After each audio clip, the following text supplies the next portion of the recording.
નમસ્કાર મિત્રો, આજે દેશના પ્રધાનમંત્રી નરેન્દ્ર મોદીજી દર મહિને કેટલું કમાય છે એ જોવાના છીએ.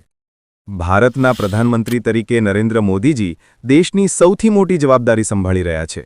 પ્રધાનમંત્રીના પગાર અને સુવિધાઓ ભારત સરકાર દ્વારા નક્કી થાય છે. સત્તાવાર આંકડા પ્રમાણે નરેન્દ્ર મોદીજીનો માસિક પગાર લગભગ 1,66,000 છે.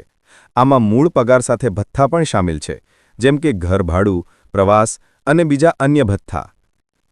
પ્રધાનમંત્રી તરીકે તેમને ઘણી બધી ખાસ સુવિધાઓ પણ મળે છે, જેમ કે દિલ્હી ખાતે 7 લોક કલ્યાણ માર્ગ પર સત્તાવાર નિવાસ, પછી એસપીજી એટલે કે સ્પેશિયલ પ્રોટેક્શન ગ્રુપ સુરક્ષા, સત્તાવાર વિમાન અને વાહન વ્યવસ્થા અને ઓફિસ માટેનું સ્ટાફ અને અન્ય સુવિધાઓ મળવાપાત્ર હોય છે.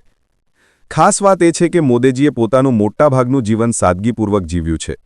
તેમની વ્યક્તિગત મિલકત બહુ મોટી નથી અને તેમણે પોતાના પગારનો મોટો હિસ્સો દાનમાં આપ્યો છે એવી માહિતી પણ સમયાંતરે બહાર આવી છે. તો મિત્રો, હવે તમને ખબર પડી ગઈ હશે કે આપણા દેશના પ્રધાનમંત્રી નરેન્દ્ર મોદીજી દર મહિને કેટલું કમાય છે. જો તમને આ વિડિયો ગમ્યો હોય તો લાઇક કરો, કોમેન્ટ કરો અને ચેનલને સબસ્ક્રાઇબ કરવાનું ના ભૂલતા. તો મળીએ આગામી રસપ્રદ વિડીયોમાં. ધન્યવાદ.